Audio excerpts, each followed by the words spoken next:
Ladies and gentlemen, please welcome Kim Dozier. Thank you.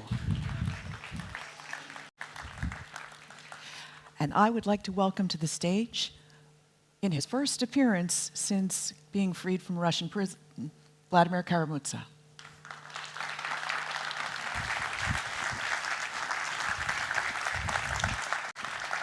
Thank you. Thank you so Thank much. you. I should say his first conference appearance. We've seen you a couple of times on the air. This has got to be surreal for you. It is totally surreal. It seems as if I've been watching some kind of a film for the past 4 weeks. It's a very good one, to be sure, but I feel like a spectator. Up until 4 weeks ago, I was certain I was going to die in that Siberian prison, and it's just, it's what happened to us is more fit for a Hollywood action movie, I think, than the reality of today's Russia. And it shows once again that miracles do happen, and that at the end of the day, as has been shown so many times in history already, concerted efforts by good people in a free world are stronger than any dictatorship can ever hope to be. We've seen this so many times before, and we've seen it again 4 weeks ago. Now, you were sentenced to 25 years, about 2 years ago, released on August 1st. I want to hear about the release because you just wrote about it in the Washington Post in your Pulitzer-winning column. First, tell us what landed you in prison, because you had a choice when the Ukraine war began to leave, but you stayed. I've always felt that a Russian politician has to be in Russia.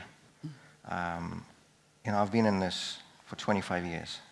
I began to work with Boris Nemtsov, the Democratic opposition leader in Russia, in the autumn of 1999, 25 years ago this year. I believe in what I do. I believe in my country. I care about my country. I think my country deserves a better future than to live under an aggressive, criminal, murderous, KGB-led dictatorship. And, throughout all these years, I've always taken a stand, I've always taken a position, I've always called on my fellow Russians to resist and to stand up to this dictatorship. I just wouldn't feel that I'd have any moral right to do this if I myself was sitting somewhere in faraway safety. And a lot of people feel the same way. And so when the full-scale invasion began in February of 22, the question didn't even cross my mind. I mean, if I was calling on my compatriots to resist the dictator, I had to do it myself. Otherwise, what would all my convictions, what would all my words, what would all my positions be worth? And so I stayed. And you spoke out. I remember seeing you on several different channels, including CNN, talking against the Russian invasion. But a BBC report said it was actually somehow defying the police that actually got you arrested.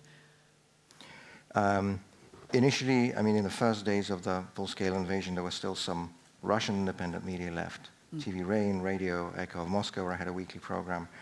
My last weekly program was actually, I think, on day 3 of the invasion, where we talked about that. And then 3 days after that, Echo of Moscow was shut down. I think that's, thank you for raising this point, actually, because I think it's important for people to remember, however strange, however surreal, however Kafkaesque this sounds, in the 21st century, but the reality is that a lot of Russians are not even aware of what is actually happening in Ukraine, because the first thing that Vladimir Putin did, well, first of all, the first thing he did in general when he came to power 25 years ago was to go after all the major independent media. All the independent television networks in Russia were shut down within the first 3 years of his rule by 2003. But there still remain some pockets of independent media, radio stations, an odd newspaper, websites. But since February of 2022, the censorship has got to absolutely unprecedented levels. The cyber censorship, the normal media censorship, and the vast majority of the Russian population are exposed to daily state-driven propaganda. People do not have access to objective information. And I can tell you from personal experience, even in prison over these last two and some years, that when you actually speak with people, when you tell them what's actually going on, people very quickly change their minds. And so, when some analysts, some politicians, some journalists in the free world sort of talk casually about the fact that the vast majority of Russians support the invasion of Ukraine. Let's remember, this is a dictatorship. There's no freedom of the media. There's no freedom of information. In order to support or not support something, you have to know about it. And also you have to not be afraid of the consequences of speaking out. And so anyway, to go back to your question, the invasion was February 24th, and my arrest came on April 11th. So it lasted about a month and a half after it began. And what was the moment you knew that you were going to go to prison?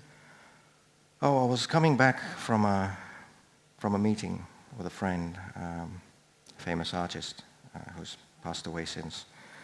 I was driving back through the Boulevard Ring in Moscow. It's one of my favorite areas of my hometown. You know, I was just saying goodbye now that I think back to it. And I was driving home when I noticed a black Volkswagen following, a surveillance car. And obviously that's nothing surprising if you're an opposition politician in Russia. We get followed all the time. And usually it's done in a very sort of deliberate, demonstrative manner, so that we know that there's surveillance. So to be honest, I didn't even pay attention. To intimidate you? Yeah, just to sort of to let us know that, you know, they watch and they see everything we're doing and where we are at every moment in time. And so I saw that surveillance car, okay, you know, nothing new. And then as I drove to my home, to my apartment building, I noticed a silver minivan with black tinted windows standing by the entrance. Didn't pay much attention. You know, I live in downtown Moscow. It's a busy place, always cars around. And then I stopped to open the gate of the parking lot to park the car inside the courtyard.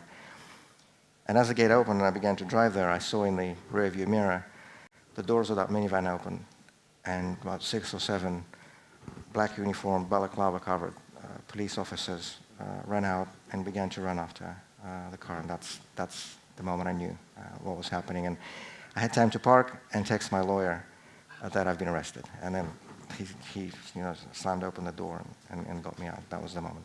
April 11th, 2022. Fastest text ever. It was, and I'm glad I had the time to send it. Not that it stopped what was about to happen. No, but it's always, you sort of feel more comfortable when people know. So you knew the world was going to get informed. And I think, and this is why the biggest responsibility that I feel now that the 16 of us were snatched from the hell of Putin's gulag 4 weeks ago, is to advocate, to speak for, to speak on behalf of those hundreds and hundreds and hundreds who are still left behind. Because it is much easier to intimidate someone, to pressure someone, to torture someone in silence and in a vacuum than it is when people are paying attention.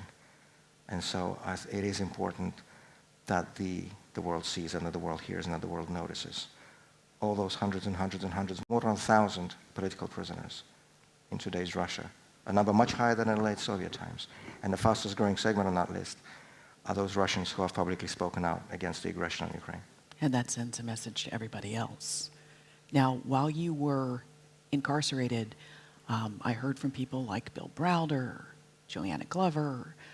Your lawyers were reaching out through a number of avenues to the State Department and Pentagon press corps in Washington, D.C. to let us know that, well, they lost contact with you for a while recently, and they were worried about your health, and they didn't think there was any way you were going to survive the full term, the 25 years. You've survived poisoning twice before this by the Russian government. What was going on at that time?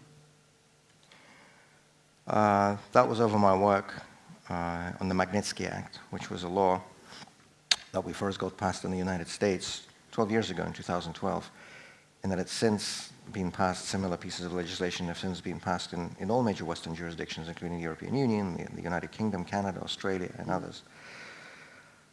A law that has a very simple but very powerful principle behind it. It's all that brought personal targeted sanctions against those key officials of Vladimir Putin's regime and the key oligarchs around Vladimir Putin's regime who have long made a habit of stealing in Russia and then spending and parking and stashing that stolen money in the West. Because that is what these people do. They violate and attack the most basic norms of civilized democratic society at home in our country. And then they come to your countries, to free countries here, and they want to enjoy the benefits and the privileges that democratic society offers. And so it's no secret to anybody that key figures around Putin have yachts, have villas, have bank accounts, have nice apartments in major Western countries. And that law that we worked to pass, and this was originally initiated by Bill Browder, Sir William Browder now, whose lawyer, Sergei Magnitsky, was murdered by the Russian prison officials after uncovering a massive tax fraud scheme, corruption scheme. And a key role in convincing the American Congress to pass the Magnitsky Act belonged to Boris Nemtsov, my friend, my mentor, the Russian opposition leader who was murdered, who was gunned down on Putin's orders, literally in front of the Kremlin in February of 2015. My poisonings came, the first one was in May of 2015, that same year. The second came in February of 2017.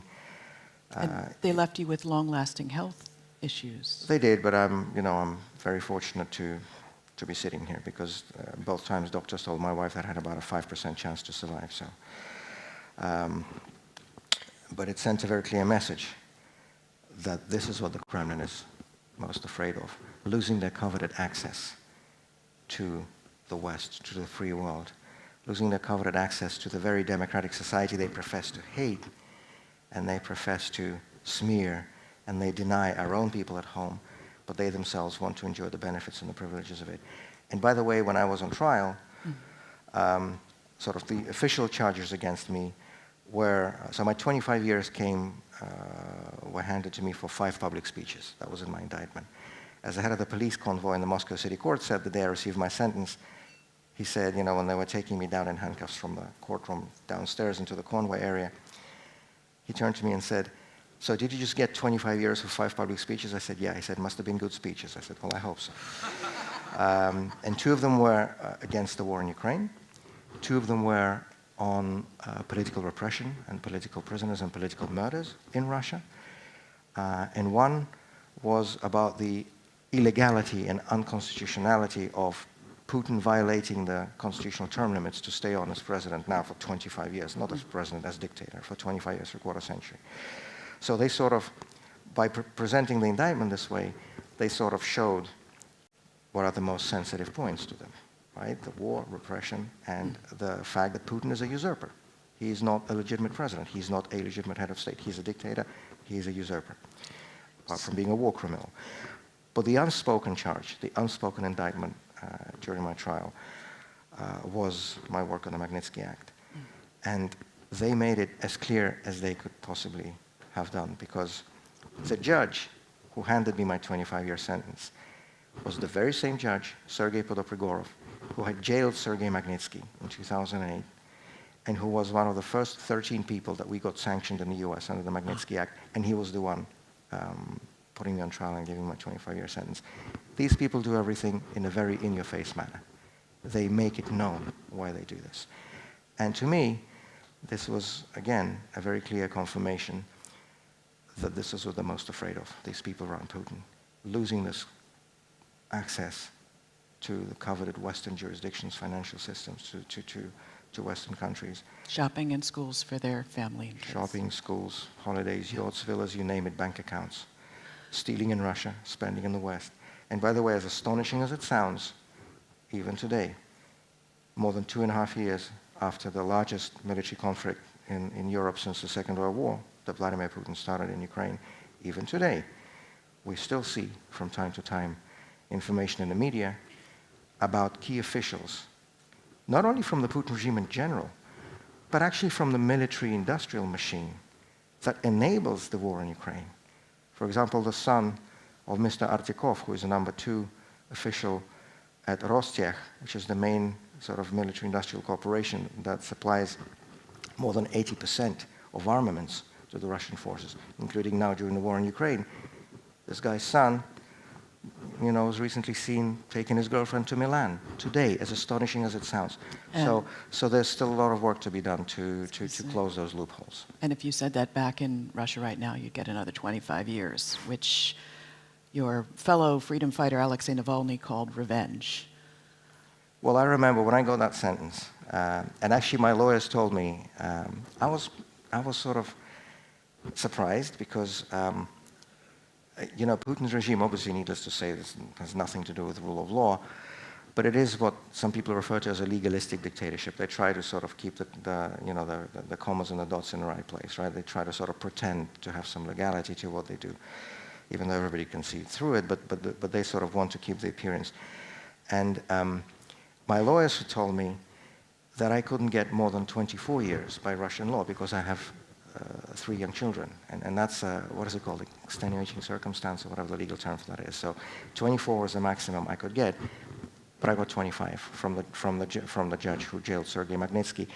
And as I was listening to that sentence in the Moscow City Court, I remembered the words of Arthur Burton, the protagonist of The Gadfly by Ethel Voynich. Remember in the epilogue where he writes to Gemma, and he says, this is literally I think the last page of the novel, where he says that I've done my part of the work, and the sentence is only proof that I've done it thoroughly. These are the words I had in my head when I heard the sentence. That's the way you get recognition in today's Russia under Vladimir Putin. Your lawyers and your loved ones thought they'd lose you in prison. When is the moment you realized you were getting released? Walk us through how that happened. The short answer is at the very last moment, and this was the case for all of us because we shared experiences when we were on the plane en route to Turkey. But to me, this whole movie, as I've already referred to it, began on the 23rd of July. It was a Tuesday. When suddenly the doors of my cell, I had two sort of metal doors, one on the outside and then a metal bar door on the inside as a particularly dangerous criminal in a solitary confinement cell. The 2 doors burst open, and a couple of prison officials walked in and told me to come with them. So they take me into an office. There's a desk, a chair, a big portrait of Putin on the wall. There's a piece of paper, a pen, and some sort of a template with a pre-printed text next to the sheet of paper. And so the official told me to sit down and write what's written in a template, from my own hand and sign my name. And this was a request for pardon addressed to Vladimir Putin, in which I was supposed to admit my guilt, express remorse for what I had done, etc., etc. Originally, I thought it was a joke. So when I saw it, I just laughed in his face and I said, "What is this?" He said, "No, please sign it." I said, "No, I'm not going to sign it." He said, "Why are you going to sign it?" I said, "Well, look, you have internet like me. Google my biography. I mean, don't you know who I am? Well, I'm not going to sign this. First, because I do not consider Putin to be a legitimate president. I consider him to be a usurper, a dictator, and a murderer. And secondly, because I'm not going to admit any guilt. I'm not guilty of anything. The real criminals are those who are waging this war, not those of us who are speaking out against it." So he asked me to put it in writing, which I was happy to do, and I did. Signed it, dated it, and gave it to him. And then at 3 a.m. on a Sunday, July 28th, and I have to say that even by the standards of the Russian prison system, even by the standards of Putin's modern-day Gulag, Omsk, the Western Siberian city where I was held, is notorious for its fanatical adherence to discipline. Everything has to be done by the rule book, by the paragraph, by the minute. And so, if you undo your button, that's a violation. You get disciplinary cell punishment for that. If you remove your hat for a minute in the courtyard, that's a violation. That gets registered. You get punished with disciplinary cell, and so on. And so, to be outside your bunk bed at night is a violation too. So when the door of my cell burst open at 3 a.m., and they barge in, a group of prison officers, and they tell me to get up and get ready in 10 minutes, I was absolutely convinced I was going to be let out and be executed. And actually, when we shared our experiences on that plane, again, 3 or 4 others thought the same thing. It was done in a similar manner to all of them. You all thought you'd been woken in the middle of the night to be killed. Right. That's the way they usually do it. A nearby woods attempting to escape, or whatever the scenery is. But instead of the nearby woods, they took me to the airport, just a normal, regular civilian airport in Omsk. And I have to tell you, Kim, I don't think I have enough words to sort of express the feeling, because I'd spent, out of 2.5 years in prison, I'd spent 11 months straight in solitary confinement, where you literally sit in a small cupboard, 2 by 3 meters within 4 walls, just staring at a wall, not being able to as much as say hello to anybody. And after that, I was suddenly burst in the middle of an airport, normal, regular airport, families, people, kids working around. I was in handcuffs with a convoy, but we were in a normal airport. By this stage, of course, I realized that I'm probably not going to get executed, because they would have just done it there. What's the point? But I have absolutely no idea what's going on. And so they board me on a plane in handcuffs with a convoy, and we fly to Moscow. It's a 3-hour flight. Last year, actually exactly this time last year, when I was taken from Moscow to Siberia, it took 3 weeks in the Stolypin train carriages, as they're known, the Russian prison trains, with the transit prisons and so on. I went through Samara, through Chelyabinsk, through Omsk. That was a 3-week journey. This was 3 hours, a much quicker one. And needless to say, they don't usually take prisoners in Russia by plane. So something really weird was happening. Nobody explained what, or why, or what was going on. And so we're flying to Moscow. I get put in the paddy wagon and driven somewhere, which there are no windows in those paddy wagons. So when you sit inside, you don't see anything. You just sit in a small confined space. And so when they told me to get out, it was an internal courtyard, a yellow brick prison building. They didn't say where I was, but I'm a Muscovite. I know what Lefortovo looks like. And of course, I know of it from literature, from Solzhenitsyn, from Bukowski, from Sharansky. I mean, it's a legendary prison, if I can use that word. It held many, many celebrated opponents of the communist regime in the past. So at this point, you're thinking frying pan fire? At this point, I'm thinking there's going to be a new criminal case, because that's the reason they usually take you to Lefortovo. If you are already a prisoner, and they take you from your regular prison to Lefortovo, usually it's to start a new criminal case. I mean, I sort of struggle to think of why on earth would they open a new criminal case against somebody who already essentially has a life sentence, 25 years. But, logic doesn't always work with the system. The repressive machine has its own sort of internal logic to its actions. And everything looked really, really Kafkaesque, every moment of it. So this prison officer, the captain who was sort of checking me in and registering me, we had this most bizarre conversation with him. So I say to him, first of all, I tried to ask, where we are. He just looked at me and smiled. But again, I knew it was Lefortovo. So I said to him, can you please notify my family and my lawyers that I've been transferred to Moscow, because they're going to be worried sick. Because that's the way they always do things in the Russian prison system. You just disappear. So when I was transferred to Siberia last year, I just disappeared. None of my wife, my kids, my lawyers, nobody knew where I actually was. And this was the same. So I said, can you please notify them? By law, you have to, so that my family knows. And so this captain looks at me, smiles, and says, but you're not in Moscow, Vladimir Vladimirovich. You're still in Omsk. So, which didn't exactly help clear things up, I have to tell you. Head games. Right. So I said, okay. I know the rules. I've been transferred to a new prison. I have a right to go to the shower. Can we go to the shower, please? He looks at me again, smiles again, and says, Vladimir Vladimirovich, you are in Omsk. So you're going to be taking a shower in Omsk. So I said, so presumably the walks in the courtyard will be in Omsk as well. He said, yep, you're absolutely right. They're going to be in Omsk too. And then I said, and excuse me for the language, but I said, well, can I go to the toilet here, or is that going to be in Omsk as well? He said, no, that's fine. You'll have one in your cell. You can go to the toilet here. So they take me to another solitary confinement cell, but I have to say, Lefortovo was like a hotel, like a resort after my prison in Omsk. I know how that's going to come out sounding, but I enjoyed my time there because, in Omsk, I had to fold my bunk to the wall at 5 a.m. After that, all you can do is either walk around a small cell or you sit at a really small, uncomfortable stool. Everything gets regulated. As I mentioned, you can only have pen and paper for 90 minutes a day, 1.5 hours, and they take it away again. And essentially, you just sit and stare at a wall. for the whole duration of the day. So your travel guide to Russian prisons would say this was an upgrade. Oh, this was definitely an upgrade. Okay. This was a 5-star by the Russian prison system. And by the way, actually, if you read about Lefortova in memoirs by Soviet dissidents, they said the same thing. So that was the case back in Soviet times. So I had a bed. I could lie on it. Nobody cared. I had my notepads and pens and books. Nobody cared. I wasn't limited in, how long I could read or write. And how long did this go on? 5 days. And nothing happened.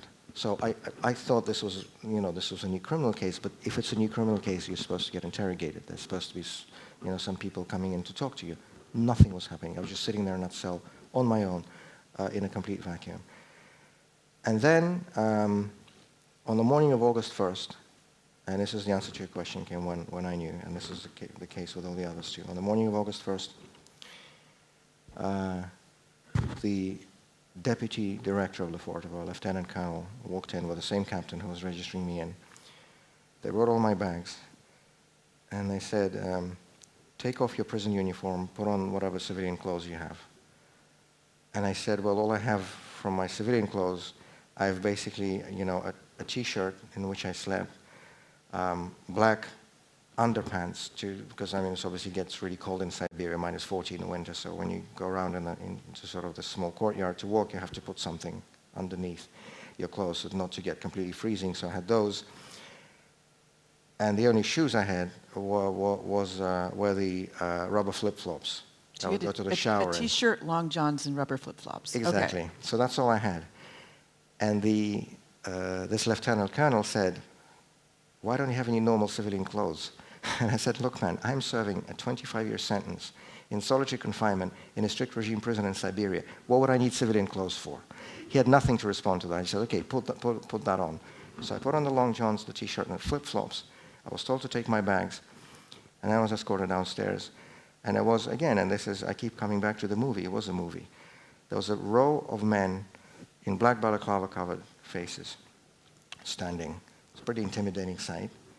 Just a small space for eyes, and that's all.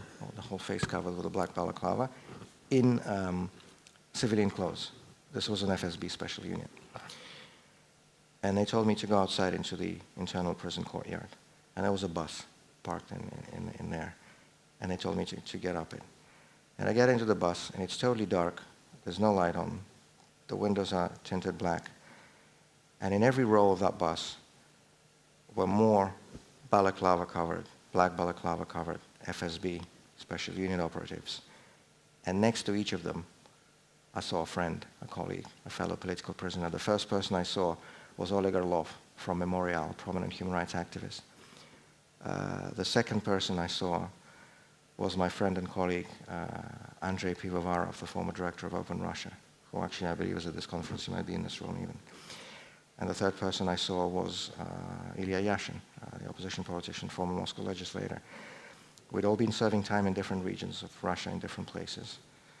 And there could only be one reason for us all to be on the same bus. That was the moment I knew, at the very last moment.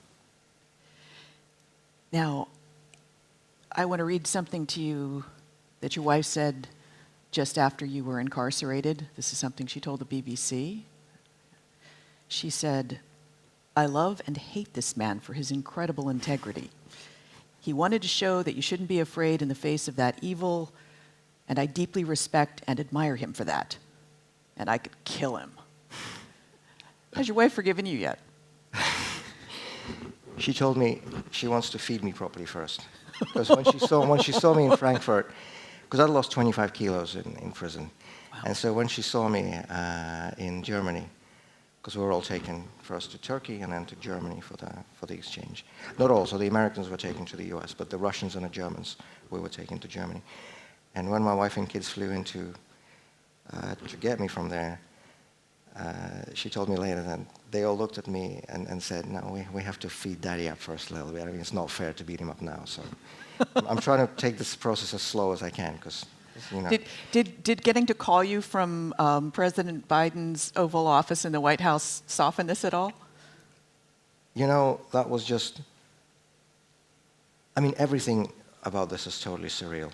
But once we got to the air. So this bus took us to Vnukovo, the government airport terminal in Moscow. Vnukovo 2, which is where Putin and Lavrov and all these other guys usually fly from. There was a Tupolev jet that was ready there. There's FSB guys took us up on the plane. So each of us had our personal FSB convoy. So one prisoner for one FSB officer, and then some others just sort of generally there. And the plane took off. Nobody said where we were going, but there was a flight map on the screen. And we actually originally thought we were going to be taken to Kaliningrad and exchange at the Russian-Polish border, because, I mean, usually, or often this happens at land crossings, right? Like with Sharansky, for example, you remember on the bridge between East and West Berlin in 1986. Yeah. So we thought that was going to happen too. But the flight map showed the plane goes southeast. Kaliningrad ought to be northwest, obviously the Baltic. Were they letting you talk to each other? On the plane, they got a bit more relaxed. On the plane, they did, so we could. Ilya Yashin was sitting behind me. Alexander Skochilenko, an artist who was also in prison for protesting against the war in Ukraine, was sitting in front of me. Oleg Orlov, a couple of seats in front. Andrei was sitting on the left across the row. And we got talking on the flight. And so, you know, as we sort of were making that journey, I just couldn't help. I'm a historian by background and by education, and one of my areas of study has been the history of the Soviet dissident movement. And you know, sometimes it is said that every historian sort of subconsciously dreams, subconsciously wants to personally experience the area of his study. Well, if that's true, then I certainly got everything that I could ever wish for. But I just couldn't reflect, I couldn't help but reflect on the fact that really nothing has changed since those times, even in the minute details. For example, we were being taken to Turkey, to Ankara, by the very same FSB special unit, back then it was the KGB special unit, that, for example, escorted Vladimir Bukovsky for the famous exchange in December of 1976. This was the first of its kind international prisoner exchange involving a political prisoner, Bukovsky for Luis Corvalan, the leader of the Chilean Communist Party in Zurich. And that was mediated also by the United States government, same as in our case. And you were about to become the largest prisoner exchange since? This was since the Cold War, and only the fifth in history that involved not just freeing Western hostages in Russia or the Soviet Union, not just freeing intelligence operatives, because that happens regularly. But this was only the fifth prisoner exchange in history that actually freed political prisoners, prisoners of conscience from Soviet or Russian captivity. And so as we were flying to Ankara, I sort of couldn't help but reflect on the fact that I was remembering what Bukovsky wrote about his own exchange back in '76. He wrote, this is in his book, To Build a Castle, one of the most important books in my life, by the way. It's an amazing book. It's used for any generation, but it's especially important and topical now. So he writes in there that we have a funny country where they can neither arrest you nor release you according to the law. And this was exactly the same with us. Obviously, we were all arrested illegally because, you know, none of us had committed any crime. We were there for our political views, for our public opposition to this war. But they didn't release us legally either, in at least 3 different ways. I mean, first of all, the way the pardon procedure works in Russia, you're supposed to request it.